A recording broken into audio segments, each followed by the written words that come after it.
या और जो व्यवस्थाएं बनाई जा रही है बजट के माध्यम, वो पक्की नौकरी नहीं है। समाजवादी पार्टी का मानना है कि बजट के माध्यम से जब जनता ने आपको तीसरी बार चुन करके भेजा है तो पक्की नौकरी के लिए क्या इंतजाम है।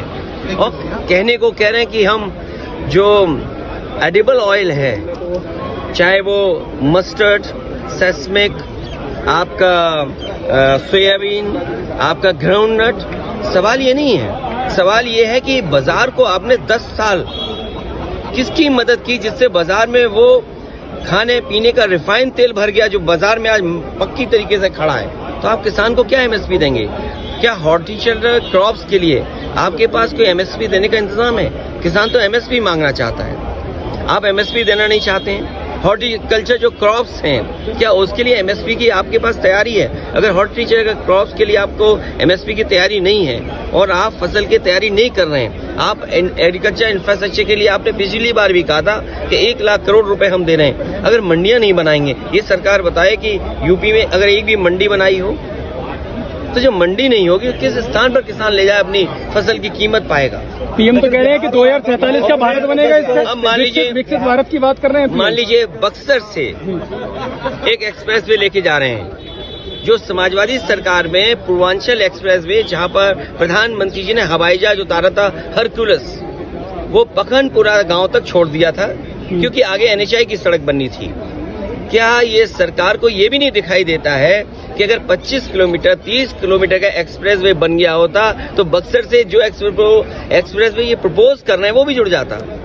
आप इंफ्रास्ट्रक्चर का पैसा कहाँ दे रहे हैं? आपने महाराष्ट्र को दिया, आपने दूसरे प्रदेश को दिया, आप गिफ्ट सिटी तो गुजरात को दे रहे हो। ये नाउम्मीदी का पुरंदा है और शुक्र तो इस बात का है कि इंसान इसमें भी जिंदा है इस समय।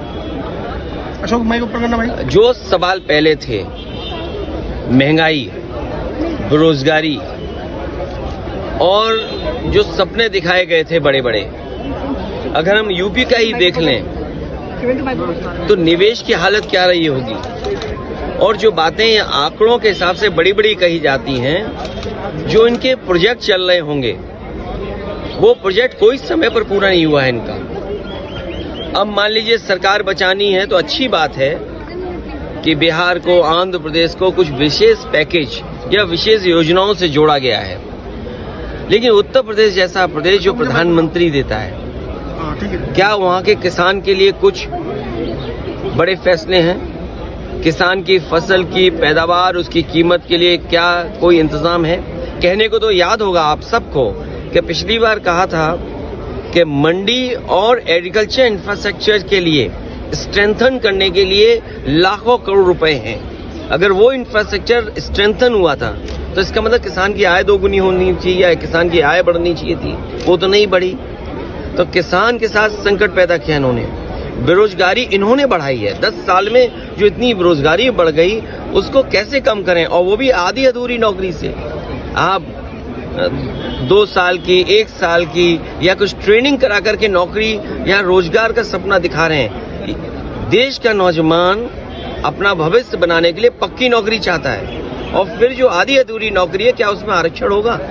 क्योंकि सरकार तो पीठ थपथपा रही है कि 10 लाख से 20 लाख मुद्रा लोन कर दिया और युवाओं के लिए इंटर्नशिप। मैं आपसे कह रहा हूं कि इंटर्नशिप परमानेंट नौकरी नहीं है।